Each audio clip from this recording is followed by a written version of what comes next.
Hello and welcome back to another day in the arena. It's me, it's CGB. Today in the arena, we are doing this week's Commander video, Commander deck tech, and I wanted to build a deck using the 2 Planeswalkers with Partner from the latest Commander Legends set. Nobody in my playgroup has really messed around with Partner. When I ask them about it, and just kind of like, it's not that interesting.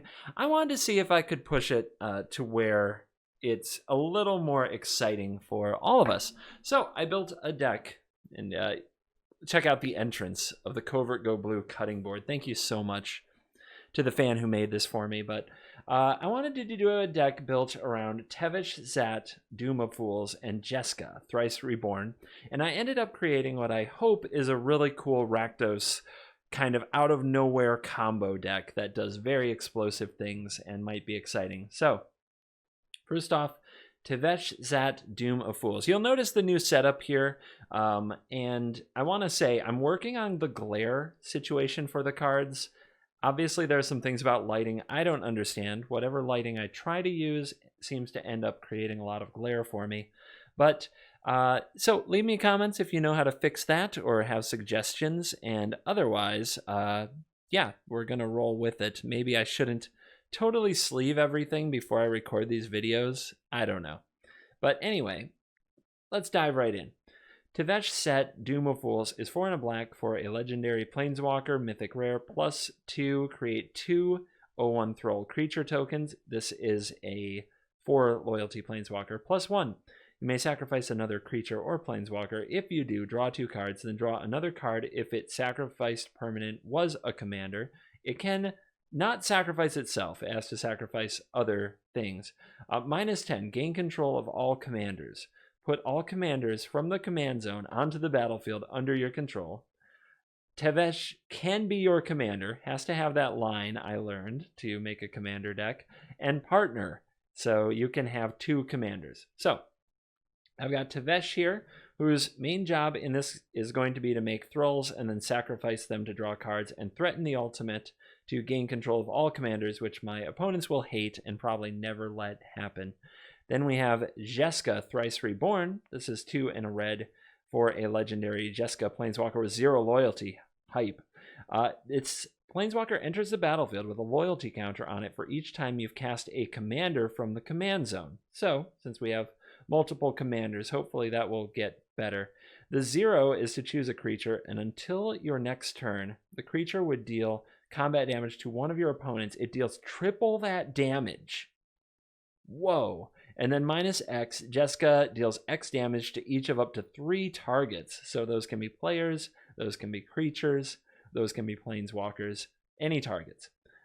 3 of them. So Jeskai can be your commander and has partners. So with these 2 paired up, I've built a deck that is all about getting very huge, like spicy turns, using the Jeskai 0 or -X to deal a ton of damage, and using Tevesh to just draw a bunch of cards and create a bunch of little 0/1s lying around to do nasty things with. So let's get into it. I'm going to first bring out the creatures. So the first creature is Opposition Agent, and I just opened this. Nobody's ever played it in my playgroup that I can tell, and this seems like the kind of card I can get away with for 1 day only, maybe even 1 game only, and then I'll have to put something else in the deck. This card is just mean. It's a human rogue, a 3/2.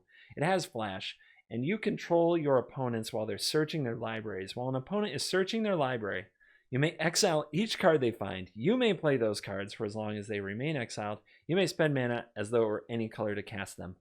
Just an absolutely vicious way to take over the opponent's tutor effects, and this actually doesn't have a ton of synergy, but what my deck lacks is a lot of things. Certain kinds of removal, life gain. Opposition Agent can help me find those things. It also can help me kind of ramp, just Stone Rain the opponent while playing the land they fetch with their fetch land myself. This is a mean card.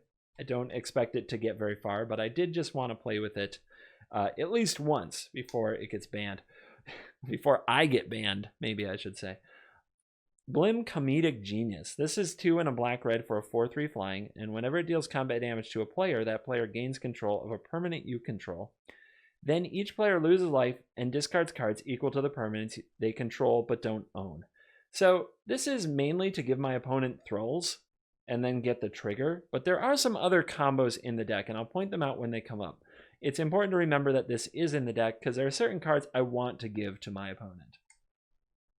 Kind of nasty gifts, if you will. Next is Rankle, Master of Pranks. This is also good with the Thrall tokens in that we can make everybody sacrifice a creature and we only lose a Thrall. It has flying and haste when it deals combat damage. Each player can discard a card, each player can lose a life and draw a card, and each player can sacrifice a creature. If I'm doing it right, hopefully I use all the abilities of Rankle in this deck. The next card is Clackbridge Troll. This is a 8/8 trample haste. Now you think I'm just a memer. Trust me, I need life gain in the deck, and I can probably find somebody, if I give them the 0/1 white goat tokens, to sacrifice to give me the 3 life and a card, which I really, really want. But there are also plenty of uses for the 8/8 trample haste and combos herein. One of them, of course, you probably see coming from standard, and that is Massacre Worm. And when Massacre Worm enters the battlefield, creatures your opponents control get -2/-2 end of turn, and they lose 2 life whenever a creature dies. So if anybody goes super wide and makes a ton of creatures, Massacre Worm can punish them. It can also wreck the goats I give them with the Clackbridge Troll, and is just a really powerful card. You're going to see coming up that we have ways to cheat these cards into play. So not only do you have to consider all these creatures for their abilities and what they do on their own, but what if they had haste? What if they did double or triple damage? Next up is Dragon Lord Kolaghan. It's 6 mana for a Mythic Elder Dragon, 6/5 with flying and haste, and other creatures you control have haste. The other line doesn't matter, because the other line is all about them casting things with the same name, which doesn't happen in Commander very much, unless they're stealing your spells with Opposition Agent or something like that. So, for the most part, the idea of Dragon Lord Kolaghan is to give everything else flying and haste, and to be a huge haste threat itself. Then we get to the big boys. Kozilek the Great Distortion is a 12/12 with Menace. You can discard a card with converted mana cost X to counter a spell with that mana cost, and when you cast Kozilek, if you have fewer than 7 cards in your hand, draw equal to the difference. This is one of the main win conditions, as you're going to see. We have a lot of ways to double and triple the damage, but the obvious one, of course, is with Jeskai. You can make this hit for triple with a Jeskai 0. The next card is Ulamog the Ceaseless Hunger. You may have seen it coming. 10 mana for a 10/10. When it is cast, exile 2 things. Indestructible when it attacks, exile 20 cards. Another way to enhance the damage or just hit the opponent's library really hard. But those are the creatures of the deck that we're going to try to combine with a number of nonsensical things to do awesome stuff. Next, I'm going to introduce to you the combo elements. So these are the cards that work with the creatures and the planeswalkers to just kill opponents, and hopefully multiple opponents out of nowhere. Number 1 is Underworld Breach. This is a foil extended art version of Underworld Breach that gives each non-land card in your graveyard escape. The escape cost is equal to the card's converted mana cost, plus exile 3 other cards from your graveyard. At the beginning of your end step, sacrifice Underworld Breach.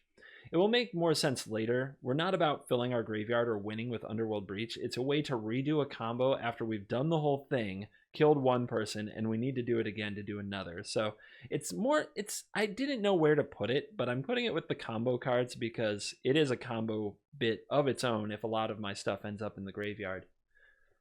By the way, I do have a lot of shiny, pretty cards in the deck. So foil extended arts that have price tags to them. I collect them because I like to collect them. I try to make this announcement once a video. If my opponents want to proxy cards, that is fine with me. It's not about pushing like monetary value down their throat. It makes me feel cool, and I enjoy collecting the cards. That's really what it's about. Next up is Blood Moon. This is not a combo piece. In fact, it might not even be a card I should play with non-basic lands or mountains. I got this out of a box topper from Double Masters with a special art. This card might hurt me more than my opponents, as I have a lot of non-basic lands, but this is one of the cards that I want to put in the deck to sort of disrupt people and keep them from interacting with me or going off with their combos so that I can do my thing. and I can execute most of what I need to execute despite having Blood Moon on the field. The next card is, I believe, called Deflecting SWAT. This is in Japanese. I got it out of a Japanese box of, what was it, Ikoria collector boosters. And I don't have the English copy with me. It'll be put on the screen because Matty B is a beast. But I believe what this says is 2 and a red. If you control a commander, you can cast it without paying any mana. Instant. Change the target of target spell or ability. So it's another way to protect our combo. Sort of a red counterspell to defend us as we go off. So Deflecting SWAT, I think, is the name. And definitely a card I want to try in this deck as I've never played it before. Now to get our combo pieces where they need to be. We have a foil Wishclaw Talisman out of Eldraine. Enters the battlefield with 3 wish counters. Remove a wish counter, search your library for a card, then shuffle. The opponent gains control of it. So we do get to give another opponent the ability to search their deck and maybe make a friend, but we get to search our deck and find some of the pieces we need with Wishclaw Talisman. The next card that we have is Grim Tutor. 2 black and 1. This is an extended art, alt art, showcase art, I don't know, from M21 that I pulled from a collector booster. Search your library for a card. You lose 3 life. Pretty simple, but when you're putting together combos, it's a great way to do it. The next one is Dark Petition. This is 3 black, black. Search your library for a card. Put it into your hand, then shuffle. If you have 2 spells, that's 2 instants or sorceries in your graveyard, you make 3 black mana with Spell Mastery. So just 3 ways to help stick together the right cards for the job. The next thing that helps you stick together the right card for the job is Transmogrify. We can exile a Thrall token we make with Tevesh, and we can go get one of the creatures I showed you before directly out of the deck.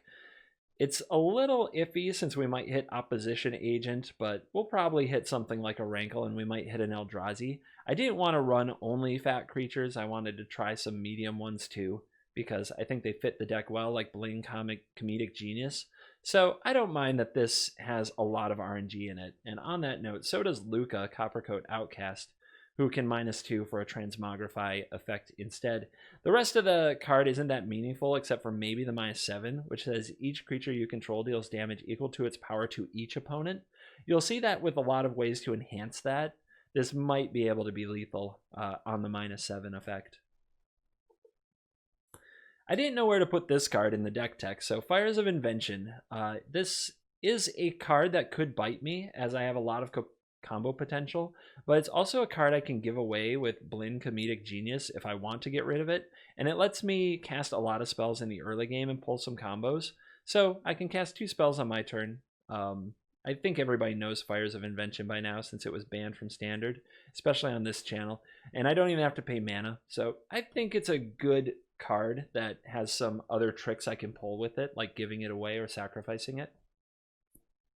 Next is Dredge the Mire. For 3 and a black, I have a sorcery. Each opponent chooses a creature in their graveyard, put them under the battlefield under your control. If I have 3 opponents, it's 4 mana for 3 creatures if the graveyards get full, which should be doable. I've never played this card. I want to try it out here. Next up is Beacon of Unrest, 3 black, black sorcery. Put target artifact or creature card from a graveyard onto the battlefield under your control.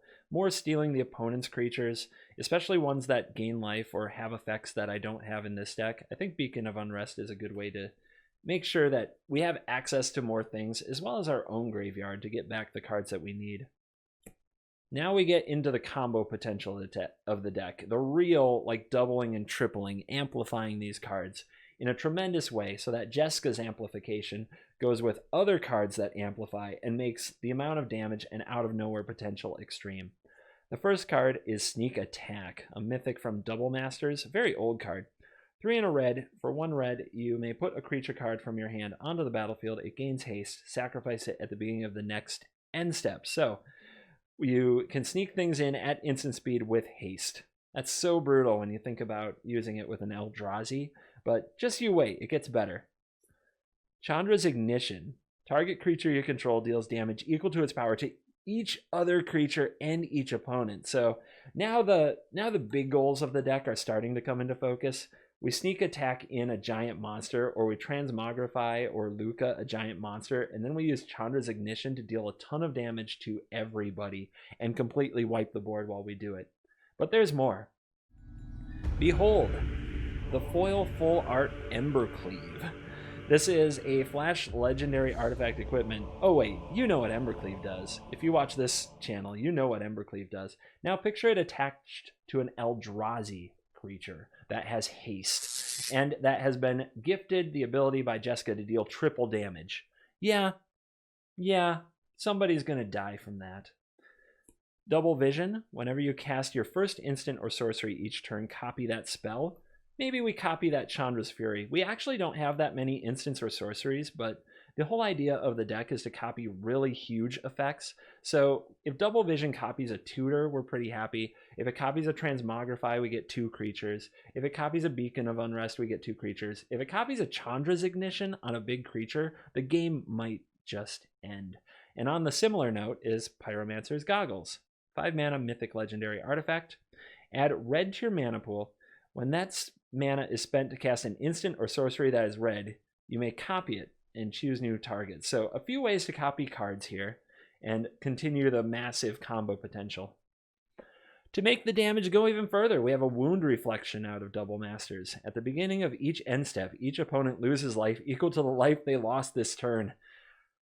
I mean, you're starting to see that this deck can pile up an insane amount of damage to either one player or everyone out of nowhere, and it has tutors to try to piece it all together. It's a very dangerous deck that I think my opponents are going to, well, the first game is going to be exciting. The second game is going to be terrifying for them. Fiery Emancipation, extended art. If a source you control would deal damage to a permanent or player, it deals triple that damage. And it doesn't have to be a red source. It can be any source that you control. So, again, we come back to Chandra's Ignition, but I mean, you're seeing here the absolute potential for insane amounts of damage. And then we have Soulfire Eruption. Oh yeah, this is an extended art foil mythic from Commander Legends. 6 red, red, red. Choose any number of creatures, planeswalkers, or players. For each of them, exile the top card of your library.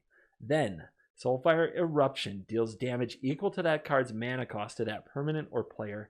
You may play the exiled cards until the end of your next turn. So there's a lot of RNG to this, including the fact that you can exile lands and deal 0. But when you look at it in combination with Fiery Emancipation and Chandra's Ignition and Double Vision and all these other things, Pyromancer's Goggles, not Chandra's Ignition, I meant to say Pyromancer's Goggles, and you see that you can double this, and then you can double the damage it deals, etc. Soulfire Eruption might just be the ultra mega ending to a game that could be so exciting and fun. I just have to try it. Mega Timmy Jank this time, although it's not jank. I think it's legitimately a scary deck. So those are the combo pieces. Now let's get into the things that we do to make it all happen. In my heart, I'm still a control mage, so this section is called board control, as we have multiple sweepers and ways to keep our opponents from doing all the nasty things that they want to do while we prepare to do the things we want to do. Chandra Flamecaller. The -X to deal X damage to each creature is pretty freaking awesome, especially with all the damage doubling that we have. The 0 lets me discard and draw, and the +1 actually puts out a lot of damage with 2 3/1 elemental creature tokens with haste. So Chandra Flamecaller is actually a piece that isn't just a board wipe, but it goes into this section because I think sweeping the board is what's going to happen the most often. Same for this Planeswalker. Ugin the Spirit Dragon. +2, 3 damage to any target. -X, exile each permanent with converted mana cost X or less. That's 1 or more colors. I mean, you know Ugin by now. This is a showcase extended art from M21. And Ugin just needs to sweep board sometimes and make sure that bad things don't happen. Next is Soul Shatter. Soul Shatter is a good one that makes each opponent sacrifice a creature or planeswalker with the highest converted mana cost among what they control. So it's a good way to keep the opponent's best things down and defend yourself. And at instant speed and the low cost of 3 mana, I think it should be played. Shadow's Verdict. This is 3 black for exiling all creatures or planeswalkers with converted mana cost 3 or less. It also exiles them from graveyards. I don't know about this. It depends how many people are playing small creatures or tokens in your playgroup. If they're all playing huge creatures, this might just be bad, and it might be bad in my playgroup, but we're going to give it a shot. Toxic Deluge. Now here's a good one. 2 and a black. As an additional cost to this spell, pay X. Creatures get -X/-X. So sweet, kind of weird other art from Double Masters, I believe. Yeah. And Toxic Deluge is a really sweet board wipe when you start with 40 life.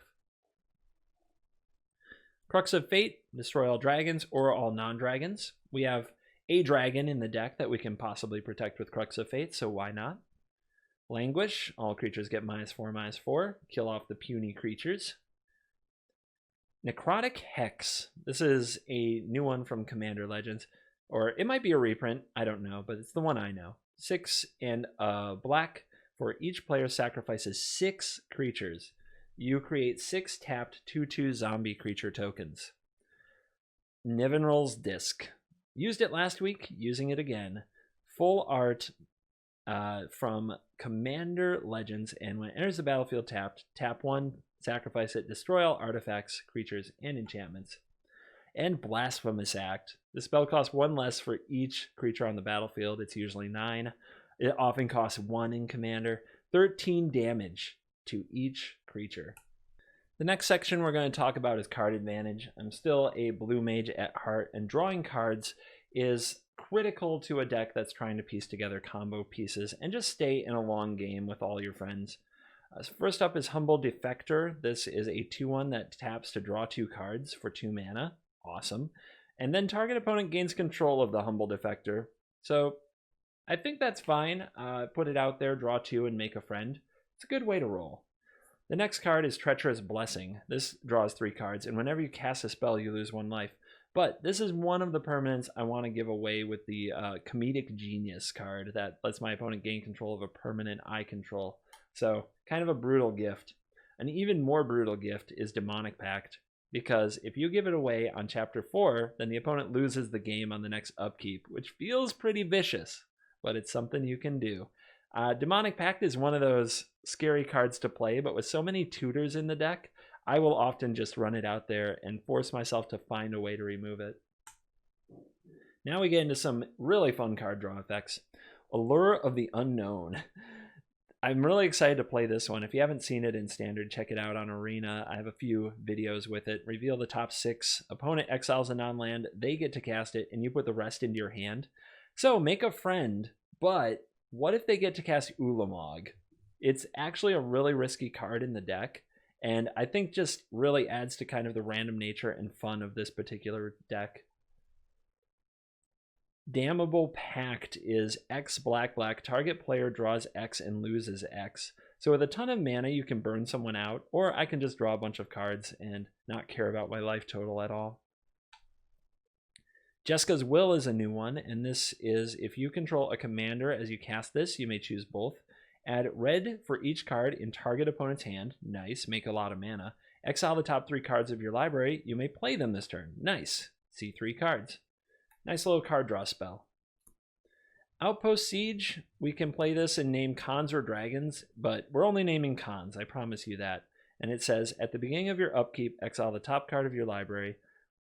Until the end of your turn, you may play that card. Just a card advantage engine that gets us an extra card each turn to help us ramp up and put our pieces together. Chandra Pyromaster has a similar effect, which is the 0 effect. Does the same thing as the Outpost Siege, while being a planeswalker that can sit on the battlefield and make people jealous and get attacked. Omnixilus Reignited also draws cards while being a planeswalker that the opponents will attack, but it also -3s to draw to destroy target creature. The -8 is pretty obnoxious for everyone, and I actually try to guarantee I won't do it. Just let me draw my cards. Just let me draw my cards to do my other horrible toxic things. Chandra Heart of Fire. This is a showcase art foil from M21, and the +1 lets me exile 3 cards from my library and play them until the end of my turn. I have to discard my hand to do it, but we play out our hand pretty aggressively. The +1 is 2 damage to a target. No big deal. The -9 is never going to happen. Wheel of Misfortune is 2 and a red. Has a ton of text. In a nutshell, I'll either get to deal a bunch of damage, which can be amplified by all the damage dealing doublers that I have, or somebody might get to draw 7 cards, which is a big part of it too. So Wheel of Misfortune adding to the random nature of the game. Pretty exciting card. Some people get to draw, some people get some damage. It's going to be weird. I've never played it. We're going to see how it plays out. It's going to be one of the things I want to tell a cool story about. Alhamrat's Archive says, if you gain life, gain twice that life. I'm going to need it. I don't have many life gain sources in the deck. And if you would draw a card, except for the first one you drew in each of your draw steps, draw 2 cards instead. So doubling the amount of draw you get. Very important for getting through the deck and putting things together. And Maze Mind Tome. Life and card draw. Why would I not play the Book of the Brain in a slow deck like this? Now we've moved into the land part of our deck, which I try to keep about half my deck being mana sources of some type. So, especially with all the tutors and card draw, I just need a few cards to really play and stitch together to do awesome effects. So I just want to make sure I always have the mana to do it. We're going to start with my utility lands. They do things beyond simply tapping for mana. Number 1 is War Room. 3 mana and tap, pay life equal to the number of colors in your commander's color identity, draw a card. I need a judge because it says commanders color identity, but not commanders like plural, commanders like this commander. And I have 2 commanders and they're monocolored. So do I pay 2 life or 1? We're going to find out. Bonder's Enclave. This is an extended art Japanese foil, which I really like. If I have a big creature, I can pay 3 and tap it to draw. Otherwise, it taps 4 colorless. Command Beacon. I can sacrifice it to sneak a commander into my hand from the command zone if things become too expensive to cast. I think this will go well with Jeskai, or possibly if I've played the Tevesh a lot. Labyrinth of Skophos. This and Mazavith are a pair of pretty important utility lands. They tap to remove an attacking creature from combat. They have slightly different functions, but they're good ways to stay alive and keep the opponents from messing with you. Shatterskull Smashing has a flip side of a tapped red. You know this card if you've seen Standard. It gets played all the time. But remember all the damage doubling nonsense that we have. It's going to be pretty good. Valakut Awakening lets us put some of our, like if we flood too hard or draw sweepers, too many of them, or we need to put some of our combo pieces away for later. This lets us put cards on the bottom and draw. So those are the lands that are more than meets the eye. Here are the ramp lands. Now, you've noticed the cards in my deck are really expensive. So we need to ramp, and these are the ramp artifacts and lands that help me get to big mana. First of all, we have Tron. Urza's Mine, Urza's Tower, Urza's Power Plant. Put them together. Tap them for 7. We have a lot of tutors, so I think it's possible to get these together, although it's not the main goal. But there will be games where we might just tutor up Tron early and then use it to fuel all of our nonsense. Ancient Tomb, you saw last week. Tap for 2, deals 2 damage to you. Thought Vessel, you saw last week. No maximum hand size, taps for a colorless. Fire Diamond and Charcoal Diamond. These both enter the battlefield tapped and tap for a mana of the color black or red. Good little ramp cards that belong in the deck, in my opinion. Arcane Signet is probably going to be in all of my commander decks. Manascape Refractor. I just opened this from a commander thing. This enters the battlefield tapped. Has all activated abilities of all lands on the battlefield. So if somebody controls a Lotus Field, this taps for 3. You may spend mana as though it were mana of any color to pay the activation cost of the abilities. So I think this is a pretty cool card, and I want to give it a try. Mana Crypt, you're going to see that in probably every deck until they ask me not to play it. Soul Ring, same thing. You're probably going to see that in every single deck, although most people in my group have this, which is one of the reasons I started running Mana Crypt to begin with. I owned a Mana Crypt before I owned a Soul Ring, believe it or not, but more ramp. Jeweled Lotus, you saw this one last week. Here it's even better because it can play Tevesh on turn 1 or Jeskai on its own. Ironcrag Feet. 3 red and a 1 to make 7 mana. You can cast only 1 more spell this turn. This card, yeah, ramp. It's like a free 3 mana to put those combos that we need together. Don't forget, if you can only cast 1 more spell this turn, you can't say play a creature, attack with it, and then Ember Cleave it. Solemn Simulacrum you saw last week. It will probably be in a lot of my commander decks. Forsaken Monument. I have enough colorless lands, and I have enough colorless cards that I think that this is a good ramp card, and it's also a way to gain life that we're mostly missing. Basalt Monolith taps for 3 colorless, and 3 mana to untap it. So it's kind of a one-shot, and then you reset it for later. Now we're getting towards the end. These are the mana fix cards. They just tap to fix mana, sacrifice to fetch mana, or things of that nature. Foreboding Ruins is a black-red, and Dragon Skull is a black-red. Blackcleave Cliffs is a black-red. The Garaving Cairns are basically a black-red. The Smoldering Marsh is a black-red, and Bloodstained Mire fetches a swamp or a mountain. Temple of Malice, black-red Scryland. Command Tower, you'll see that in every commander deck probably. Expedition Map fetches a land card so it can help me assemble Tron. Terramorphic Expanse fetches a basic. Prismatic Vista fetches a basic, but it's untapped. Evolving Wilds fetches a basic and does kind of what those did, but it's tapped. Fable Passage fetches a basic, does what those did, but it's untapped if it's your 4th. So lots of cards to make sure that we have black and red mana available pretty often, which lets us get away with all those colorless sources. And then finally the basics, which we're rolling with the Pokemon lands, as they've been called, the energy lands, the full art foil lands from Theros Beyond Death. 6 swamps, 6 mountains. That is the deck. I really look forward to telling stories about what Jeskai and Tevesh pull off in what, like, just thinking, going back and thinking about the combos that you can put together. You can gift your opponent a demonic pact using the Blinn comedic genius. I alone, I kind of want to do that.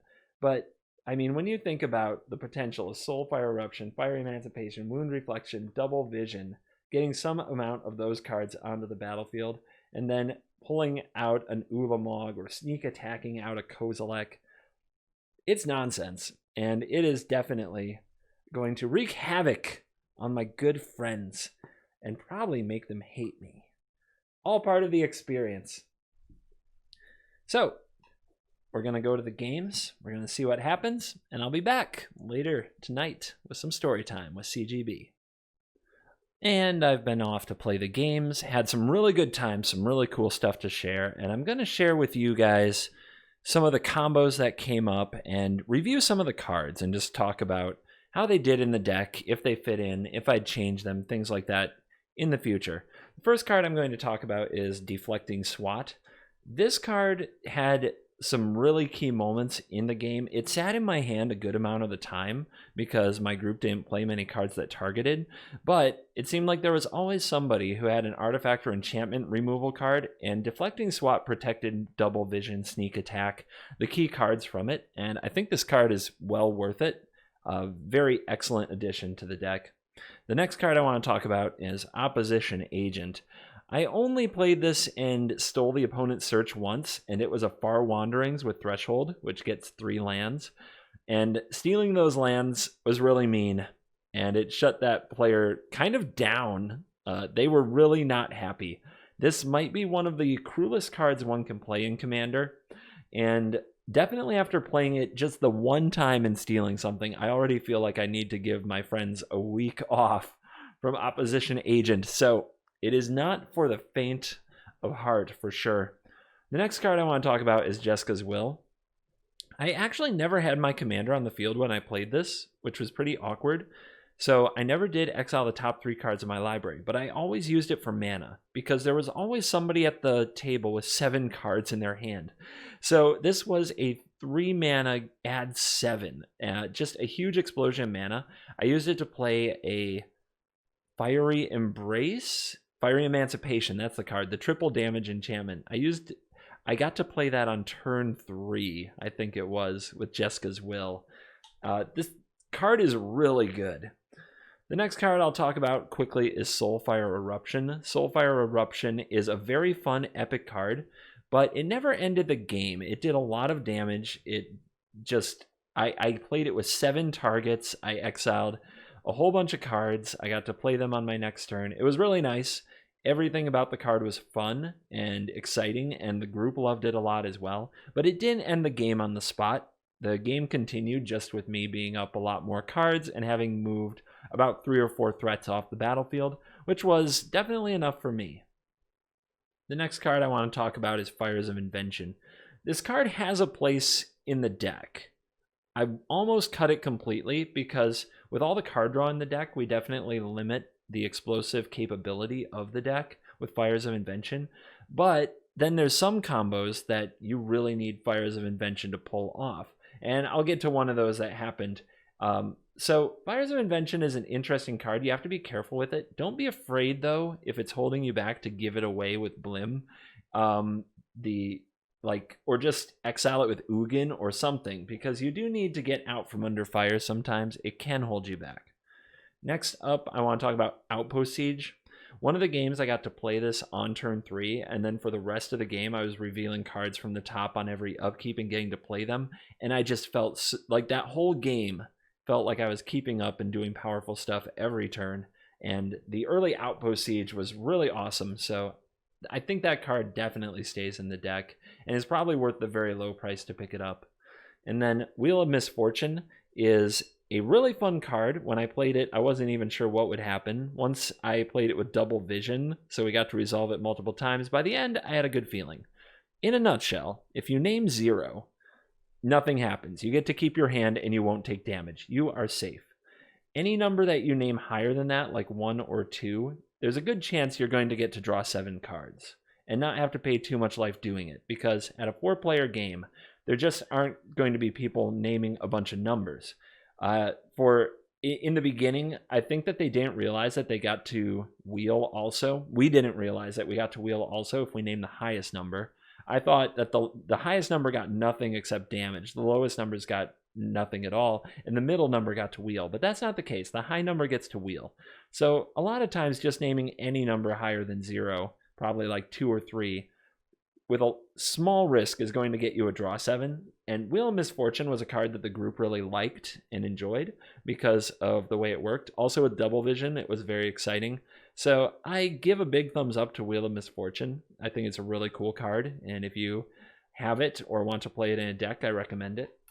The next card I'm going to talk about is Jeweled Lotus, which has been a somewhat controversial card. I've had people say it's overhyped and things of that nature, but in this particular deck, I think it's not even close to overhyped. I think it's pretty amazing, and it's because of Jeskai, Thrice Reborn.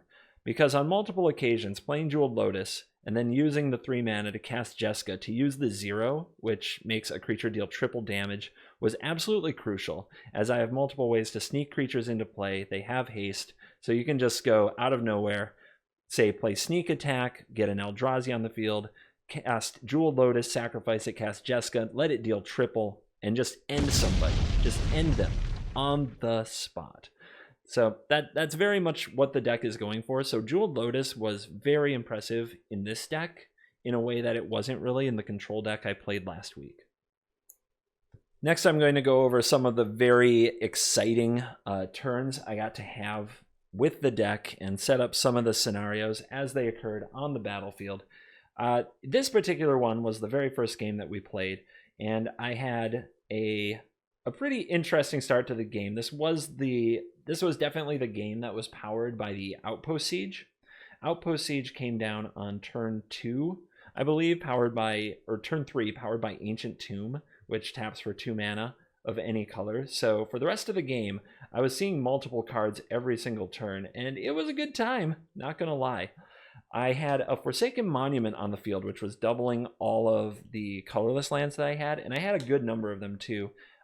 Quite a few. I had about 9 lands on the battlefield.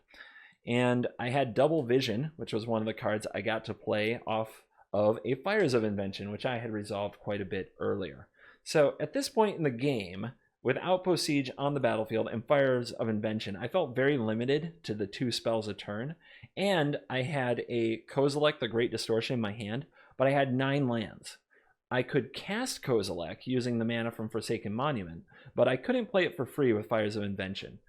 On my upkeep, I revealed to the Outpost Siege Chandra's Ignition, and after that, it all just went crazy as I used my colorless lands and Forsaken Monument to cast a 14/14 Kozilek the Great Distortion, then played Chandra's Ignition for free with Fires of Invention, targeting the Kozilek and copying it with Double Vision. So dealing 14 to everybody twice, 28. It removed, I believe, 2 of my opponents on the spot, and the next turn the Kozilek was able to take it home. This was the first game I'd played with the deck, and it was the first time my friends got to see it go off, and there was just a, oh my god, what just happened? It was a beautiful feeling that would continue throughout the evening as this deck's explosiveness just continued to show up again and again. The next situation that came up was a really cool one in the second game, where I used a Jeska's Will on turn 3 to make a 7 red mana, and I used it to cast Fiery Emancipation, which meant that I would deal triple damage with any source I dealt. What I didn't think about when I played Fiery Emancipation was that it says if a source you control would deal damage to a permanent or player, it deals triple to that permanent or player. It doesn't have to be red, and that player that it deals damage to could be you. So I learned very quickly that tapping my Ancient Tomb now dealt me 6 damage. Fortunately, I found a way out, which was I used Grim Tutor to fetch Blood Moon, and Blood Moon turned my Ancient Tomb into a mountain, making this much safer. Of course, nobody necessarily liked what was going on with my board, but everybody else was doing incredibly powerful things in this game too, with Omnath and Joda both revving up and ramping and putting out tons of permanents onto the battlefield. So they let me live, and they actually let Fiery Emancipation sit on the board for a while. Several turns later in the game, with a ton of mana built up, I was able to play Tevesh Doom of Fools to make a pair of Thrall 01 Thrall tokens. Then I played Luca Coppercoat Outcast, which I used the -2 to exile the Thrall token and reveal cards from the top of my library till something came into play. It turned out to be Dragonlord Kolaghan, which has flying haste and gives other creatures I control haste. So that entered the battlefield. Then I had, all in the same turn, mind you, I cast Transmogrify on the other Thrall token, and I turned that into a Massacre Worm. Massacre Worm entered the battlefield, killed a number of creatures, and now I had Fiery Emancipation, Massacre Worm, and Dragonlord Kolaghan, both with haste, and their attacks were able to wipe 2 players off the board completely. The very next turn, another player, Russell, destroyed himself by going off with the Polyraptor combo, but the Massacre Worm meant that the raptors that died created 2 damage each, something he had forgotten about, and his own Polyraptor Forerunner of the Empire combo doomed him. This left me in a 1-on-1 where I had 20-some life against Levi, who was playing an Enchantress deck, and he ultimated his commander, which is always a name that escapes me. It's not Tuvasa the Sunlit. Oh, man. Anyway, Levi ultimated a Planeswalker that let him reveal his top 7 and put all the auras revealed onto a creature. He was able to deal me 21 damage, but he would have needed 24. And the next turn, of course, after untapping with Fiery Emancipation, Dragonlord Kolaghan, and my Jeska in exile to deal triple damage, it was all over for Levi. Yes, of course. One tiny detail I forgot to mention about this game. In addition to the Fiery Emancipation, the Luca, the Transmogrify, the Blood Moon, and the Tevesh, and the Massacre Worm and the Dragonlord Kolaghan, I had resolved and had on the battlefield through these turns Wound Reflection. So multiple players took over 40 damage in one turn from the Massacre Worm, the attacks from Kolaghan, and the Massacre Worm, the Fiery Emancipation, and the Wound Reflection, which basically doubled it on end step, literally killing them from like 28 or more health. I think they had like 30 to 40 health, some of them. Then the ones who survived were like in the 50s. It was epic. In one game, Ben's Joda deck was going off with an insane amount of mana, a Maelstrom Archangel, and Probably, I believe had just drawn like 20 some cards, and oh man, I can't even remember how it all came to be. But he did not leave himself protected enough, even though he had about 40 life. I think it was maybe 38 life, because on the turn following, I was able to play Dragon Lord Kolagon with Jeskai Thrice Reborn on the battlefield, using the 0 to give Dragon Lord Kolagon the ability to deal triple damage in combat. And of course, the attack came. Now, triple damage, that's 18. No big deal, right?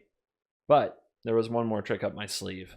A little card named Embercleave, which turned it to 21 damage. Double strike. 42 Dragon Lord Kolagon damage. Ben looked at me and said, I never expected an Embercleave out of nowhere from you. And he was right. Who would have expected the Embercleave from me? The next game, I once again terrorized the table, just threatening kills out of nowhere using a combination of Sneak Attack, which puts a creature onto the battlefield and it gains haste. And that card was Kozilek, the Great Distortion at 12/12. Then Jeskai handing off the triple combat damage and, of course, the Embercleave to again slaughter the strongest player at the table out of nowhere and leave everyone else quaking in their boots. The Embercleave would actually just chill for the rest of that particular game, but double vision and the fiery, what is it? The 7 mana fiery, or 9 mana fiery blah blah blah. What is it? Soulfire Eruption. That's the card. Would really shine, like producing another exciting finish to the game. As exciting as the games had been, I was feeling in a bit of a gambling mood, and in the next game, I would play a Fire Diamond on turn 2 into a Demonic Pact on turn 3, actually having no way to get rid of it in my hand. However, within a few turns after taking the extra draw steps, I was able to cast Sneak Attack and use the red mana to put the Blim Comedic Genius onto the battlefield, attack Ben, and give him the Demonic Pact. Unfortunately, I had decided to do that with still 2 triggers left on the pact instead of 1, as I found myself up against quite the alliance that was beating me down very quickly, and I needed the time to do other things besides just manage the pact. So Ben still had one more turn, and it was actually a really interesting sequence that happened. In order to get the Sneak Attack, or no, it was the Blim that I had to use a Wishclaw Talisman. Now, the cool thing with the Wishclaw Talisman is that I got my opponent to discard 2 cards and lose 2 life with the trigger from Blim because I gave the Wishclaw Talisman to Ben after fetching the Blim with it. I'm trying to find the Wishclaw Talisman. For some reason, in 100 card decks, I'm still very not adept at finding exactly what I'm looking for all of the time. And in this particular case, the Wishclaw Talisman is lurking, but it's a very key part of the story because giving your opponents tutors is very difficult. And it was a pretty cool display of politics from Ian and Ben trying to work together here. So I used the Wishclaw Talisman to get Blim. Blim attacked Ben, handed off the Demonic Pact, and Ben also had control of the Talisman now. So because of the Blim, had to discard 2 cards, lost 2 life, now controlled a Demonic Pact that said he would lose the game. On the next upkeep, he still had one more trigger, the target opponent discard 2 cards trigger. So on his turn, he fetched with the Wishclaw Talisman, but didn't have a way with the mana that he had and the cards they had to remove the pact, meaning he would lose on his next upkeep. But he sent the Talisman, now with 1 counter left on it, over to Ian. And on his turn, Ian used the Talisman for the last time to fetch a removal for the Demonic Pact to save Ben's life and keep Ben in the game, which was a pretty crafty move of diplomacy. And now the alliance to destroy me was very much on. I almost won this game using double vision, the double vision Chandra's Ignition trick, but Ian had a Frilled Mystic. Unfortunately for Ian, Ben had been setting up throughout, and while I was left tapped out and dead on board with just 7 life, waiting for the next shoe to drop, Ben had something else planned entirely. Ben played, well, he would attack me with Progenitus. I'm dead. Don't worry about that. But His partnership with Ian literally didn't last through my death, as he was able to crush Ian in one turn, attacking him with a Grizzlebrand, enchanted with Eldrazi Conscription, making it a 17/17. He gave it double strike. I'm trying to remember how. It was a 17/17 flying lifelink double strike, Annihilator 2. I don't remember the card that gave double strike, to be honest. It wasn't Embercleave, I know that. And to finish off, he gave it Infect. He had a 1-mana card that gave it Infect. And that was the end. In one of the more just absolutely brutal, like, I thought I had sweet out of nowhere plays. I thought that was my thing, and I absolutely love this deck for it, to be clear. I'm trying to see if I had a photo, but apparently not. I love this deck for it, but I thought my out of nowheres were brutal. Ben concluded the evening with possibly the biggest and strongest out of nowhere I'd ever seen, and it was a lot of fun. So, my final thoughts on this deck. I don't think that you need all of the colorless lands and the colorless tie-ins. I have a lot of cards in the deck like Urza's Mine. I have a lot of cards in the deck that make artifact mana and have like colorless payoff like Forsaken Monument. And I just don't think we need that. The mana was pretty rocky at times, and cards like that, Forsaken Monument, the Urza lands, the Expedition map, the kind of Tron-ishness in the deck, it's really unnecessary. Cards like War Room, cards like Bonder's Enclave. I thought I would need to draw more cards and get more utility out of my lands. The truth is, this deck has a ton of card draw and doesn't really need that effect. Another road that you can go down with this deck that will need to be tried in the future is that Tevesh's plus, let me sacrifice a creature or planeswalker to draw 2 cards, is amazing with steal effects like the Akroan War, Act of Treason. So, without question, I need to get my hands on those cards and build a version of the deck around Steal and Sack, because Tevesh, if I'm saying it wrong, I'm sorry, Tevesh is really made for that kind of thing, and it wasn't something I built much into this deck. So, I hope you enjoyed this Commander story time and this deck tech. I hope you'll try it. This is one of the most fun decks I've ever played. Once you double vision a Chandra's Ignition on an Eldrazi, you will understand. So, thank you for watching this video. As always, I will see you in the next video. You're cool.